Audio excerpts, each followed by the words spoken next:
say I'm going to drink later today. It was in my system for 3 weeks.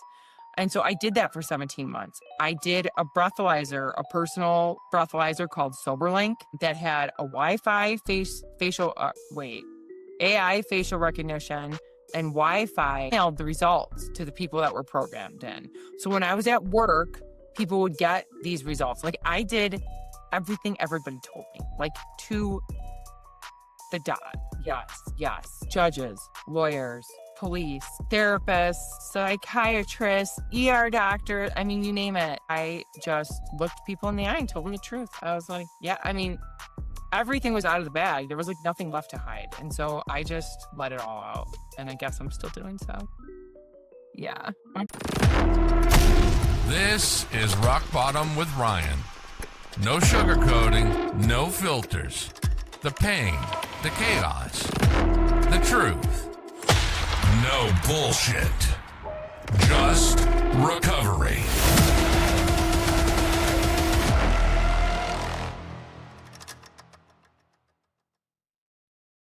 Sober Strong apparel isn't just lifestyle wear, it's battle gear. We rep sobriety like a badge of honor, and every piece you throw on says you're part of the crew that doesn't back down. Every order fuels recovery with 10% donated to treatment facilities. Hit SoberStrongApparel.com and use code ROCKBOTTOM at checkout for 10% off. Stay sober, stay true, rep the crew. All right, welcome to another episode of Rock Bottom with Ryan. I'm here with Stephanie Kelly. I've interviewed her a few months back when I first started the show, and we had a great interview. She shared her story, but there were some more things that I wanted to elaborate more on, some things that I came across on social media over the last few weeks about 13 Days of Christmas. And also she was a nurse during the heart of COVID and has a lot of stuff to share about that as well. So I think we'll start off. And Stephanie, how are you doing? I'm great, Ryan. Thanks for having me on again. Such an honor. Yeah, no, it's great to have you back. I really liked that first episode we did where you shared your story. And I just know that this last few months, I've been wondering, we kept in touch and just wanted to elaborate on some more stuff that you Sure. have kind of briefly talked about in the first episode. But I think a lot of my listeners would find really intriguing and inspiring to hear about what you went through with the Christmas thing and also during COVID and all that. Yeah. So would you be able to kind of just let me know what is the background with the 13 Days of Christmas and how did that come about? Sure. There was a triggering event. I looked back at the calendar and there was a triggering event, and I went through each day of what happened to explain so people in recovery and not in recovery know like what is going through our heads, that a relapse can occur. Mental relapse occurs often up to a year before the actual physical relapse. And the mental struggle that it is when you're triggered, and that's your normal coping mechanism of calming your nerves. And that was my reaction. Like that's what I was used to doing. And so yeah. So I went through the first 7 days were a little slow because it was like relapse prevention type stuff and everything that I went through. Like if I would have been more honest, not that I was lying, but rigorously honest, like I didn't want to admit that how badly I was struggling. I still had responsibilities at home and it was virtual schooling during COVID. So the kids were home all day, virtual schooling. I was still working. In the COVID ICU, which was for everyone a traumatic time. But it definitely wasn't like a healing environment for me to go to, during early sobriety. So yeah, that's where the idea started. And then I wanted to break it down day by day so that I could explain like what happened in jail and when I opened the big book in jail and the miracle that happened. And so that's why I broke it down into 13 days so that I could give people a day by day. Yeah, I would love to hear exactly what started when you opened that big book and you were in jail for what exactly and how'd that go? Sure. So After the triggering event, I struggled for like severely, like mental obsession, like drink, drink, don't drink, drink all day, insanity, crazy. And my kids were safely being babysat by my parents. I think a lot of what kept me not drinking for those 6 or 7 days was taking care of my kids and knowing that my whole reason, like, in trying to get sober was for my kids. I mean, yes, I have to do it for myself, but like they deserve a sober mom. So I had gone to my parents' house to try to change my location. Like everything that we do when we're trying to get sober, all the things that you hear about people saying, oh, I moved to a different city. Okay, well, for one night, I went to my parents' house thinking they'll help me with the kids, it'll change my location.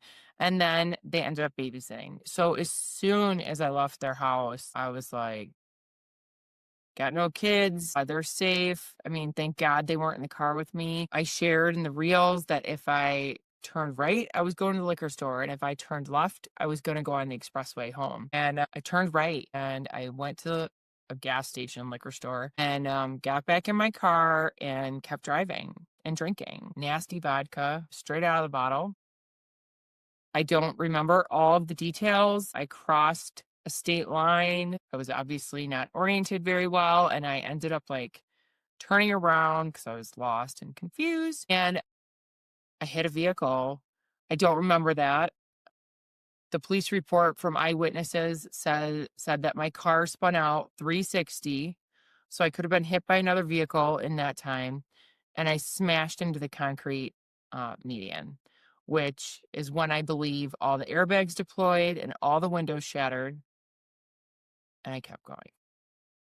I don't remember any of that. Remember coming to thinking maybe the cold air was hitting me because I had no windows. And that's when I came to and was like, what the? I have no windows on my car and the airbag is flopping in my face. Maybe I should pull over. And so I pulled over and I just waited. It wasn't like a high speed chase. I just pulled over and waited for the police to me. And they found me. Wow. My car was my car was mangled, so it was very easy to spot me. 'Cause, yeah, I was just watching that video right before we got on here about you looked like, shaky and just anxious, and you're like, you didn't realize where you were until you actually felt the cold air blowing on you. Like Yeah. that's just shows how unconscious we really are when we're in that dark of a space. Yeah. Gosh, I'm sorry. So what happened after that? They took you to jail. They took me to jail. I remember that. And I was in a different state. So I crossed from one state into my home state and then went back into the other state, which was too much to explain on all the reels. But so I was in a different state than where I live, and I woke up on December 21st, which is my sobriety date, in jail, December 21st, 2020. When the night before, when the lady was walking me to my cell, she said, "Do you want to get a book?" And I looked at 3 books, and they were trashy romance novels. And I was like, yeah, yeah, no, that's not what I need right now. Yeah. No, thank you. First day was really lonely, desperate. I had nothing to read. I had nothing to do. If you're in jail for a little while, you can get deliveries and you have books. And I mean, I literally had nothing. So I did get a phone call that night. And that's when I learned that the people were injured, which was absolutely devastating. The only information that I got was that they went to the hospital. And so, like I shared, my nurse brain immediately goes to thinking bleeding out, internal injuries, trauma, death, the worst case scenario, especially considering I was told like my car looked like I should be dead. So I was thinking the same thing about the victims. So that was absolute pure hell. Thinking that I could have to live with the fact that I could killed people and a word like even and then that I could be in jail for long term for vehicular homicide. And then my kids still have a mother, but she's not with them and locked away. That the thought of those things combined, living with killing people and my kids being without a mother, I believe was enough that I wouldn't have ever drank again. And I was scared straight, and this was it. Like I knew this was it. because I had a couple of slip ups in the 6 months before that. So then the next day is when I found out that I was getting a DUI in 2 states because of crossing the line. So one state the accident was in, and the other state actually arrested me, which ended up the one state dropped the charges because I pled guilty to higher charges in the other state. I had lawyers in both states. Yeah. It would have been 2 separate DUI convictions, which I had one in 2010, so it would have been my 2nd and my 3rd, which I mean, yeah. So, thankfully, um, uh, it worked out the best that it could have, that I got 1 DUI, and I pled guilty to reckless driving in exchange for my guilty plea. Because I was charged with felony charges. Hit and run with injury is a felony, and the deal was that if one state dropped the charges, I would plead guilty to the higher charges in the other state if they would drop it to reckless driving. So I pled guilty to the DUI and reckless driving. Yeah. Yeah. Yeah. And the reason why I was in jail for 6 days was because I was waiting to be extradited from one state to the other, which I didn't even know that was a thing that in between states. I always thought being extradited was like for drug lords and people laundering money and like Swiss bank accounts. I'm like, whoa, I'm in big trouble. Like this 0.17. So my sobriety journey started in June of 2020, and I was hospitalized. I went to treatment, and I immediately slipped up after that.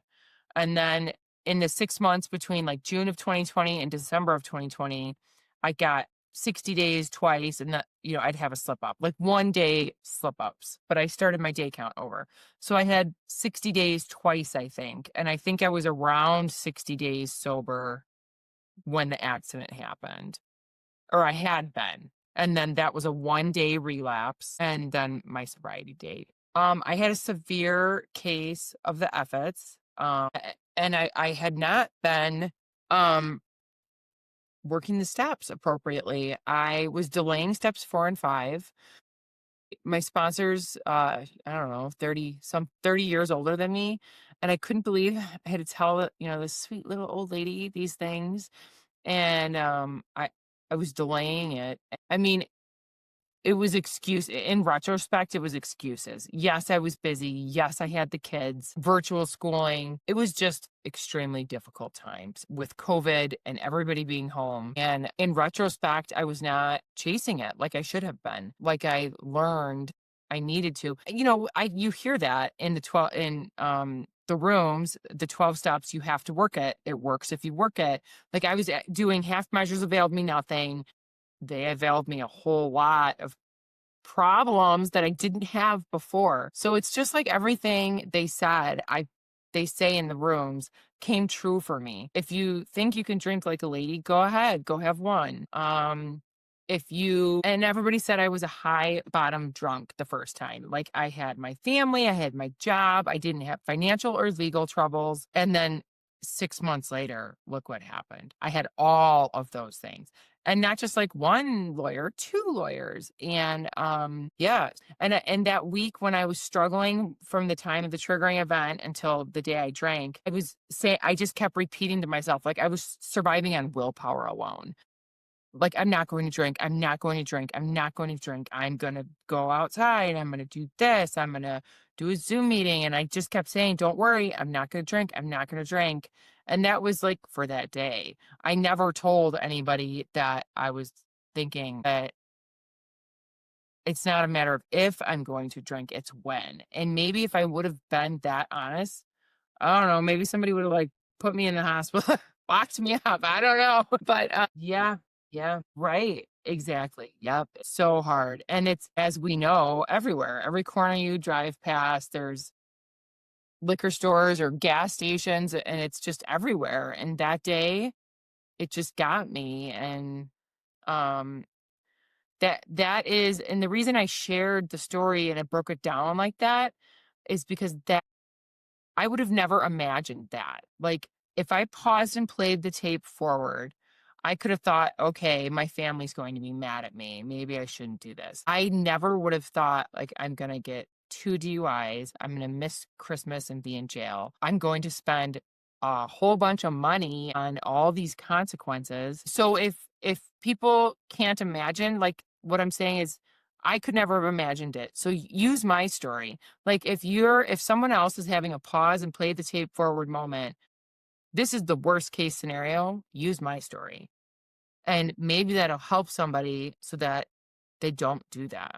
Yeah. So the triggering event, I don't want to go into detail about. And then I had to work later that day. So that was day one that kept me sober. Day two, I mean, I kept doing Zoom meeting and all the meetings were on Zoom. Because the kids were home and virtual schooling. So I did Zoom meetings. I talked to my sponsor. I don't remember the exact reels. But I did Zoom meetings. I talked to my sponsor. I went out to lunch with my sponsor. I took care of the kids. I went to work, and my fellows, my sponsor, people were like, you should call in sick. Like, you are not in an appropriate place to be dealing with this COVID. And I went, it's like, I have to make money. I have to keep taking care of my kids. I also felt like a moral and ethical obligation to go to work. Like, I'm an ICU nurse. I have this skill set. These are insanely sick people. It was like, I guess I would relate it to like somebody being called, feeling a pull to like go into the service and go to war. Like, it was my call as a nurse to step up in this COVID crisis. So I went to work. I stayed sober that day. Then I took the kids outside thinking like fresh air, exercise would, all the things that we learn to try to cope. And then I changed my location, I think was day 6 or 7, went to my parents' house, and then the day that I drank. So for a whole week from Sunday until the next Sunday, I was doing all those things day by day. And then drank. And then the 13 days, it was going to be like the 12 days of Christmas, but then I'm like 13, whatever. So, yeah. And then I broke it down day by day in jail. So the first day I found out that I injured people. The second day I found out that I was getting 2 DUIs. On the second day, the social worker came to see me. And I was, of course, crying. And like, I just kept saying, I just need a big book. I just want my big book. Like, she said, you want a big book? I'll bring you a big book. And I'm like, you will? Like, you have them here? I need to go back to that jail and deliver big books. I'm going to do it. But somebody did that for me. And so that book was there. And the next day she brought it back to me. And so the day that I asked for it was when I found out about the 2 DUIs, and I started praying. Like, praying. I don't think I prayed asking God for help when I was struggling all those days. I was just trying to willpower it through and survive. And I was curled up in a ball like a hot mess, sobbing on the jail floor in my little cell. I kept calling it my room. Jail cell. Surrender. It was complete surrender. And I did, like, in the past when I was drinking, it was like, why won't you help me, God? How could you allow people to suffer this way? Like, why won't you help me? And this time it came from a different place in my heart. Like, I cannot do this alone. I need your help. I am begging you. And I know we're not supposed to ask God for things only for ourselves, like only if others may be helped. So I made a promise that if I got sober and if I got free out of jail, and if the patients, the victims survived, that I would carry the message. I don't think I ever imagined that it would be this loud. I meant I would hold the doors of the rooms open and that I would speak in the rooms and be of service, thinking that's what I had thought initially, which I still do. This is a whole nother level, but if it's helping people stay sober or get clean or whatever it is, then it's worth it to share. So I did not find relief from the mental obsession until I completely surrendered. And then the next day was the Christmas miracle in jail. The social worker brought me the book. I have it right here. It was a softcover book, and I opened it randomly to page 73. 3. And there's writing. Oh, you can't see it. But there's writing in pencil all over here. Like December 23rd, 2020, I read this. And the first thing I read was invariably they got drunk. Having persevered with the rest of the program, they wondered why they fell. And I was like, "Oh, what? So I went back to the previous page. If we skip this vital step, we may not overcome drinking. Time and time again, newcomers have tried to keep this certain facts to themselves." And then it goes on to talk about steps 4 and 5. And that's exactly what I was doing. Like I was doing the 1, 2, 3, I would slip up. I was doing what, then I'd go back to every time I slipped up, I'd go back to step 1 because I hadn't admitted that I was powerless. And I would do 1, 2, 3, and I would slip up. 1, 2, 3, hamster wheel. And so this is exactly speaking to me. So like it wasn't a coincidence. I know it should have been like I should have already gotten this by listening in the rooms, but it was pounded into my brain. Many things were pounded into my brain through this experience. Nothing justifies the first drink. It's not going to help any situation. It's going to make it worse. It's not going to bring back a friend, a death, fix a relationship, get you a job back. It's not going to help anything. If I don't pick up the first drink, I cannot get drunk. And so for me now, nothing justifies the first drink. And as we all have been through life on life's terms and sobriety, I've been through some stuff and it has never occurred to me to pick up a drink. Never. The obsession is gone. Okay, so I opened the book and when I read that, I was like, oh my God, like this is it. This is it. And I felt, I'm sorry. No, never, never. Right. Exactly. But the cravings, I mean, I have not had a craving since jail. It was removed. The mental obsession was removed and the cravings were removed. Am I still an alcoholic? Yes, of course.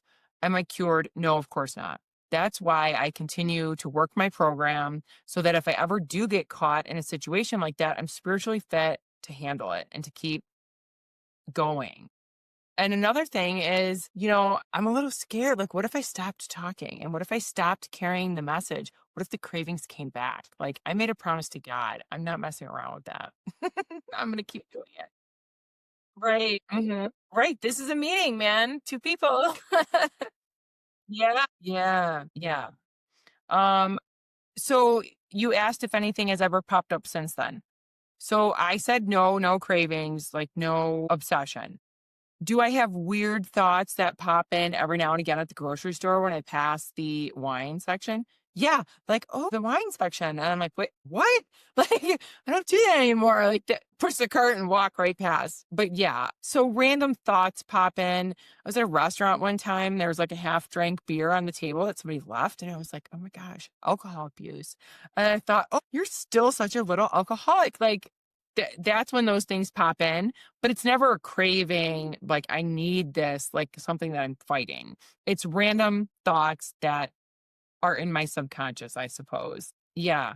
So the rest of the time in jail, after the social worker brought me the big book, I could not sleep in jail. I think I probably slept 3 hours a night. And multiple things contributed to that, like my brain not stopping. I wasn't getting medications that I had been on. I had a coffee headache, like lack of caffeine headache. So I read. And at nighttime, I sat by my little tiny window and read in the moonlight when I couldn't sleep. I read the entire book 3 times in 3 days. And if the first 164 pages got a little boring, which it does, I'm just being honest because you need to take a break and walk away, the old language and like deciphering it. I would go to the back and read a story. And those stories connected so much with me. That's what kept me going. Everything that's highlighted and written in here is from when I was in jail. And there's a few other things, but it became clear to me what I had to do. So the moment with God, I've got the book. I had this lightning bolt moment. And I had a feeling that things were going to be different. Obviously, I wouldn't know. I couldn't get alcohol in jail. So I wouldn't know until I was tested, but I had a feeling that things were going to be different. And so I started my 4th step on toilet paper rolls because that's the only paper that I had. And I brought that with me to treatment. I also this is yeah, somebody a girl told me, I'm like, "What why won't they give us rubber bands for our hair?" Like, that's the stupidest thing. After you were there for 2 weeks, you could get a rubber band for your hair, and so she's like, "Rip the top off your socks." And so then I had my hair up, and the CO was like, "I know where you I know where you got that headband or that hair tie. You ain't been here 2 weeks. I know where you got it." And I was like, busted." Right, it's just the weirdest thing. I was yeah. So being in jail made me make sure that I knew I never wanted to go back. It solidified all the things that I mentioned before, and it imprinted upon my brain that I am going to go after these steps. Like, so it was my second okay, so my attorney was a fantastic DUI attorney who actually cared about people and their families. And it wasn't just like he was doing it to take the money. So because I had a previous DUI, because I had been to rehab 6 months earlier, he would not take my case and defend me unless I went to treatment again. It doesn't matter if I thought it was necessary or not. Of course, at that time, I didn't think it was because I was like, I'm not, this is it. Like, I'm never going to drink again. I did learn extremely valuable tools there. I took advantage. Everything was optional. They're like, you're here, you're paying for it. These are the classes, these are the groups, this is the therapy. I went to everything. I did not miss a thing. Every group, there was 3 therapists, like a family therapist, a trauma specialist, and then the steps guru. And I did everything available with all of them. I did trauma, PTSD therapy, like EMDR, somatic therapy. I just did everything. And I left it there. Like, I let everything out, things that I had never talked about before. And it's up there in central Wisconsin in the hills. um and so I came and in jail and at rehab, I developed a like warrior mentality. I had to. There was no sympathy left for me, no empathy. The first time I went to the hospital into treatment, everyone was like, you can do this, like, let's go, and the supportive. And after that accident and jail and being gone from my kids again, I had to develop a thick, like, outer layer or that, if I hadn't been given the gift of no cravings, maybe would have driven someone to drink. People were mean, rightfully so. And so I kept my chin up. I looked people in the eye. I worked the steps. Oh, so when I was in treatment, after the whole day of treatment activities, I would be on my phone with my sponsor working the steps for like an hour every night for 30 days straight. So I worked steps 4, 5, 6, 7, 8 in jail in 30 days. And I came out and like nobody was ready for the amends. They're like, yeah, yeah, right. So I had to wait because people were angry and mad and yeah, right. We don't believe you, rightfully so. And I told somebody about the spiritual experience and they literally were like, yeah, right. I'm like, okay. So I kept quiet and I did the work and I knew people didn't believe me. I knew they I knew it was time. I knew I just had to buy time. I prayed to God to give me the courage to handle all these consequences with grace and dignity. That's what I prayed for. And I did everything recommended by the therapist. Like, I took antabuse because then my family would, if they saw me take the medication, they would have an obvious sign. They would know if I was drinking because I would be physically ill. Abuse. Naltrexone decreases cravings. Antabuse, the only thing that it does is react violently with alcohol in your system. So they won't even prescribe it to people that have like a heart condition or have a history of a heart attack because you can like have massive chest pain, panic attacks, nausea, vomiting, beet red face. So the reaction is you cannot hide it from your family. So the thought was that if they saw me take this medicine every night, that they couldn't accuse me of drinking because they would know if I was drinking. It's a physical violent reaction. And it has a 3-week half-life. So it's not like I could just be like, oh, I'm not going to take that today. I'm going to drink later today. It was in my system for 3 weeks. And so I did that for 17 months. I did a breathalyzer, a personal breathalyzer called SoberLink that had a Wi-Fi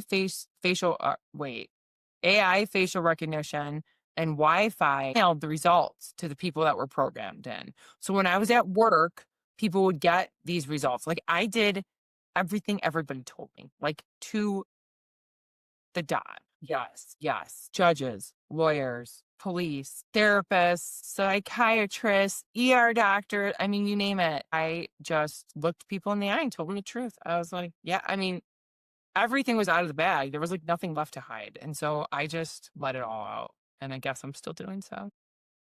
Yeah. So I didn't get to go home. I went straight to treatment. It was the second time that I didn't see my kids for 35 days in 6 months. So the first time in June of 2020, I was in the hospital and then rehab. Hospital 5 days, rehab 28 or 30, whatever, approximately 35 days. And then the second time I was in jail and then went straight to treatment. And because of COVID, there was no visiting. Like normally they would have family day on Sunday, or I don't even know. There would have been visiting if it were not for COVID. So I knew that I could not keep doing that. And my youngest was 3. After I was gone the second time, when I came back, every time I left for 18 months, approximately, Mom, are you coming back? That kept me going. That kept me sober. You know, I think he probably developed like a little bit of attachment issues during that time. He doesn't even remember it.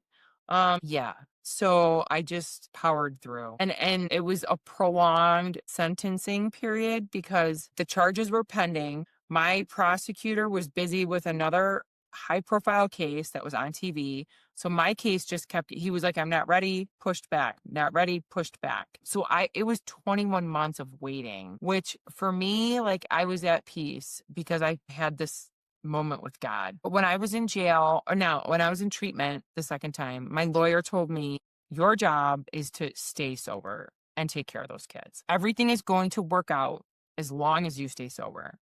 And he was talking about the court case. But I've taken that advice with me into life, into the rest of my life now, that as long as I stay sober, everything's going to keep working out. It literally is the truth. And things stink and something happens and there's a setback, or the consequences with like the nurse monitoring program are in crazy. And so I'll get some email or something and I'm like, okay, like I'll just keep going. It's crazy. So the DUI was in December 2020. So then I was in treatment in January of 2021. And then for 21 months, I was sober. So I had no driving license right after the car accident because one state had different rules. And then I could have gotten my driver's license back, but I had no car and my family didn't want me to have a car. So I took lifts and Lyft to work and they could track that with GPS. And so I was under like constant surveillance. And I just kept doing what I had to do to survive. Both. Absolutely beyond frustrating because nobody understood like the spiritual experience and nobody believed me. And so I was like, I am not going to, it just didn't matter. It was going to be time that brought me trust. And so I just had to keep pushing forward. And I think God gave me the strength to do that in a hostile environment. Like it was not good. Yeah. Right. And it was frustrating at the time. You know, now 5 years out, I understand. I understood then. It's just like you want to fast forward time and get to 1 year sober or 5 years sober so that you don't have to go through all that. But that's just not the way it works. So okay, so then I got sentenced and we had been back and forth to court, I don't know, 6 times for continuation. Some of it was Zoom, some of it was driving 45 minutes away to the county where it occurred. I actually had sat there for my sentencing like in July of 2021 and they ran out of time. And I was like the last person. And my lawyer said, I don't want to rush this. Like she's been waiting for her time in front of the court. Like we have 10 minutes. That's not enough. So we went back in September of 2021. I was 21 months sober. My lawyer kept saying when my case kept getting continued, the longer you're sober, the better it's going to be for your outcomes. He's like, don't worry, the more time. But people in my family were freaking out because they just wanted to get the consequences over with. Was I going to be put in jail, like actual jail, prison for 6 months? Was I going to get house arrest? If so, for how long? So I got house arrest for 45 days. So I had an ankle bracelet. I got credit for time served, so 6 days, and then I got 1 day credit for good behavior. Every 4 days of good behavior, I got 1 day credit. So it turned out to be 27 days. It could have been way worse. I had letters from AA people, my 12-step program. You can blurt that out. Yeah, exactly. I had letters from all of them. My sponsor, my work, everybody at work knew because I was missing for 5 months the first time. Then I was missing for 5 weeks again. And so I mean, at that point, I started telling closer people, but now, I mean, the cat's just out of the bag. Like, it's everybody knows. And I want everybody to know. Everyone's holding me accountable at work because everybody knows. My water bottle says sober and I just carry it around. So, back to house arrest. So, because of COVID, they were not transferring the house arrest from one county to my home, which was in a different county. So I had to stay at a friend's apartment in a different county, which was like, so she didn't charge me because it was like their lake house and there was a separate little spot for me. And so it was in the furthest corner of that county because I had to live in that county and I didn't have a driver's license. So the day I got sentenced, I lost my driver's license for 60 days. I had to serve house arrest. And then when the 60 days with no driver's license were up, I had to get a breathalyzer installed in my car. So I finished the personal breathalyzer that I did of my own accord. Nobody ordered me to do that. I did it to rebuild trust and to help my court case. Well, now I had the damn breathalyzer in my car, which that thing is not safe. Like, I would blow into it, and if you didn't have a good seal, your car would start honking and flashing, and you're driving down the expressway. I was driving down the expressway with my kids, and one of my kids, because it was COVID time, used spray hand sanitizer in the car, and the breathalyzer beeps while you're driving. So it wasn't just to start the car. It would beep randomly anytime while you would drive. So I breathalyzed, and it said fail. So the car's like beeping and honking, and it was like winter, negative, whatever, 0 degrees. So we're on expressway going 70 miles an hour, and my kids sprayed the hand sanitizer, alcohol. And so I had to roll down all the windows, and the kids are like, my car's honking and beeping, and the windows are down, airing it out. And my kids are all like, we're cold, we're cold. I'm like, this is so unsafe. Like, this is crazy. So that was a year. So I had that, the house arrest. So I had an ankle bracelet. I went to work. Oh my God. Some people knew at this point. But I was standing at the nurse's station talking to a doctor, and I had the same little pocket device that I did previously when I was on house arrest. I had 30 minutes from the set times. So whatever it was, 6 a.m., 9 a.m., noon, 6 p.m., or whatever it was. I was talking to a doctor about a super sick patient. I knew I had to go do it, but my patient was like trying to die.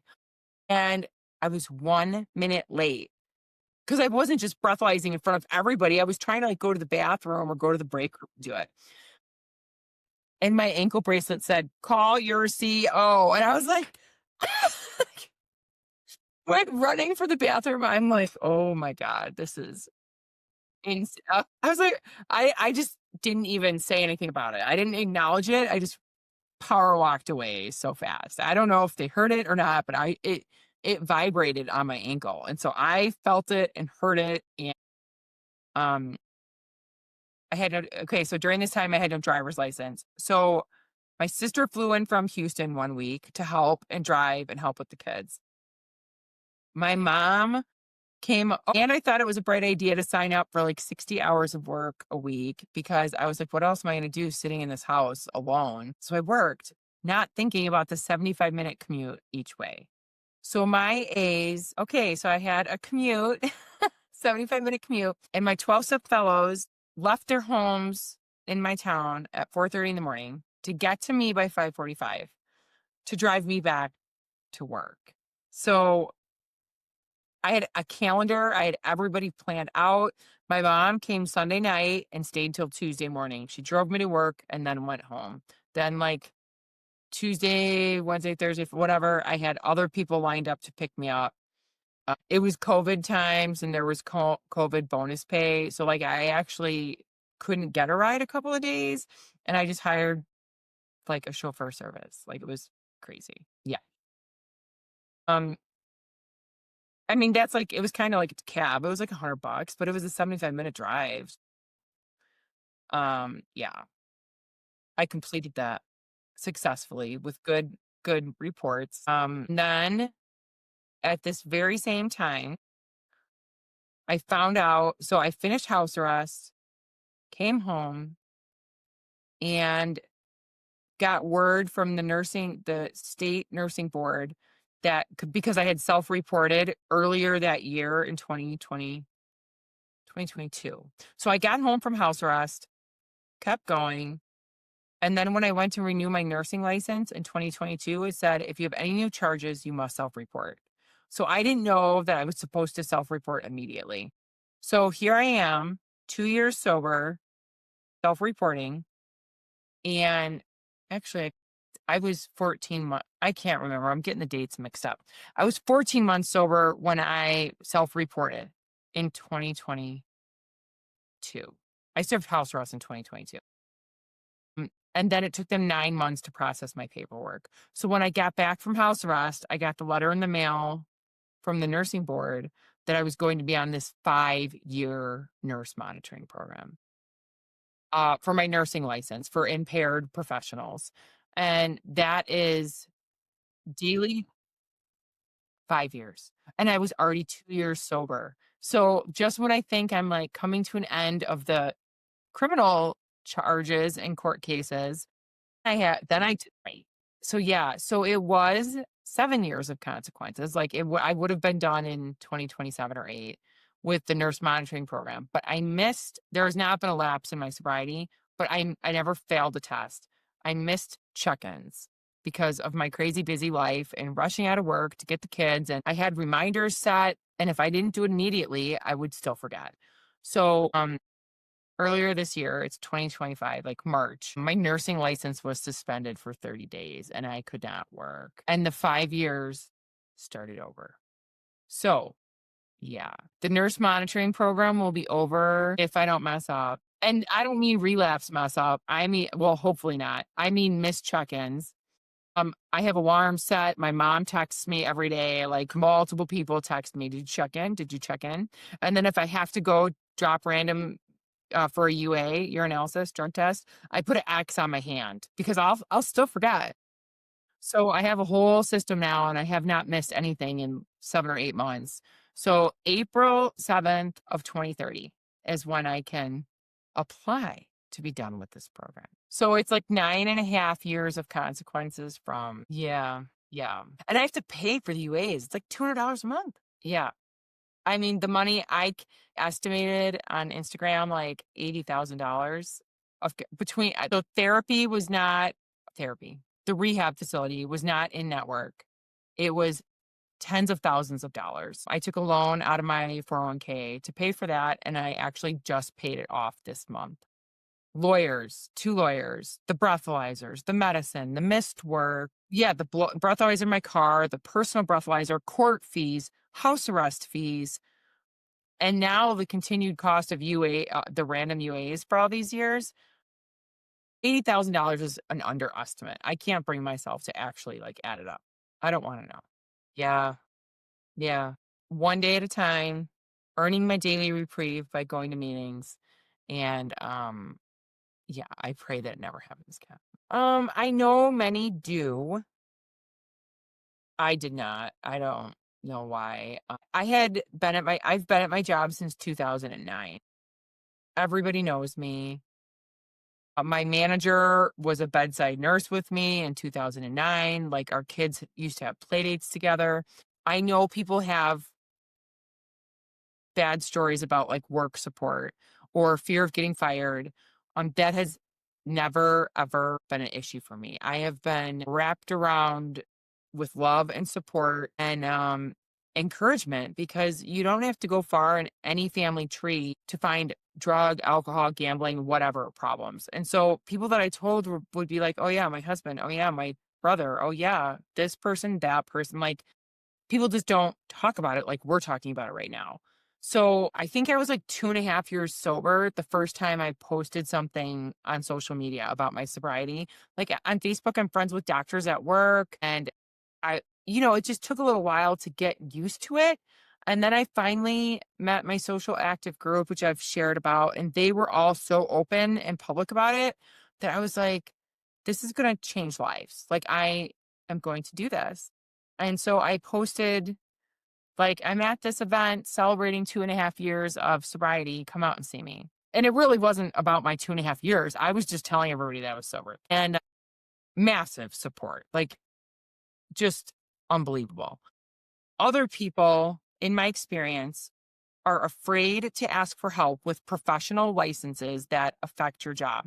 This is not just doctors, nurses, it's respiratory therapists, physical therapists, truck drivers, hairdressers. Anyone who's licensed by the state can lose their license over substance abuse. And so people fear, if they ask for help, that they're going to automatically lose their license, which is not the case. You're going to do stuff like I'm doing. They work with you. The EA employee assistance program, and, my managers and everybody was like, your kids can use it. You can use it for therapy, free therapy from that. Let me think how to phrase this. From my work environment and therapy and professional people, I have had nothing but fantastic support. Fantastic. Like, no one in 5 years has ever offered me a drink. My neighbors, my friends. I mean, I don't really put myself in that situation, but nobody has ever been like, it's just one drink. Can't you just have one? That has never happened to me because I don't put myself, everybody knows. Everybody knows what happened. And so, yeah, right. Well, okay, I'll have a drink. Do you want me to crash a car, wake up in a different state, in jail? No, it hasn't happened. And 100%, three total, or yeah, like, my whole identity was drinking and partying. I know people thought and knew that I drank to an excess, but it was covered by this like party girl image that I was just having fun, even though I think people close to me knew that it was getting worse than that. So my whole identity was drinking. For one of my birthdays, there was a birthday party, and like every gift that I got was related to drinking, either wine glasses or a wine bottle or a bottle of Bacardi or, whatever. So now my image, or what I'm known for, is polar opposite recovery. As a result of working the steps, you undergo a complete transformation. And so that means I did it right. Like, I worked the steps appropriately to have this complete change in image, persona, thinking. Yeah. And I am so loud about it and passionate about it so that my kids don't experience, I hope they don't experience, thinking that they can only have fun if they drink. Like, they see me having fun. They know you can have fun without drinking. And so I choose to recover loud and proud, to continue decreasing the stigma and changing the environment that the world is in, that socially is like obsessed with drinking. Everything, every sports game, party, this, that, especially in the state where I live, is heavy, heavy drinking. And so I'm hoping to continue to change, because the stigma with substance abuse and being open and proud is definitely going down because of podcasts like this, because of everything, my social active group, the Phoenix, which I love. Yeah. So yeah, I forgot what I was saying. To frontline workers who are still struggling, reach out for help. It's way more common than anybody acknowledges, and probably underreported. We see trauma, we see human suffering. Traumatic events often are suppressed by substance use. It's so common among police officers, firefighters, nurses, maybe even doctors, that pharmacists, anesthesiologists, like everybody. And the problem with healthcare is that some of the drugs are available, so it's really complex. And please reach out and ask for help. If you're struggling, if you know you have a problem, reach out before it gets too bad, because there is help available. And no matter how deep of a hole you think you're stuck in, like, things can always get better. Oh, yeah. So on Instagram and TikTok and YouTube, my handle is at sober_Steph_mom_nurse. Sober Stuff Mom Nurse. My logo is like a purple Phoenix neon sign with my name. So yeah, DM me there. There's definitely more contact available, but to put out to the whole world, I'll put out my social media handles. Oh, absolutely. So the Phoenix is a sober active group. I think it's going on 20 years that it's been around. In 2025, we hit 1 million members served. I've been involved for almost 3 years. I was so sick of going out for like spaghetti dinners and coffee after meetings. And I knew there was younger people out there doing fun things. And so I Googled it one night. I found the Phoenix. Beyond amazing. It's a nonprofit. Everything is free. And the people that are so it's volunteer led, and the people that are organizing events are volunteers, and they're in recovery. And so like the yoga instructors in recovery, and then we have yoga at a space where it's $15 to rent at the local Alano Club. And we play volleyball at the beach, and things that do cost money is covered by the Phoenix. Karaoke nights, symphony. So there's it's not only active, there's events, art therapy events, art museum tours, holiday parties, and then sporting events as well. So it changed. I met so many new people. So now not only do I have my 12-step fellows, I have my Phoenix fellows, and my life is more full than it ever was when I was drinking, for sure. No doubt about it.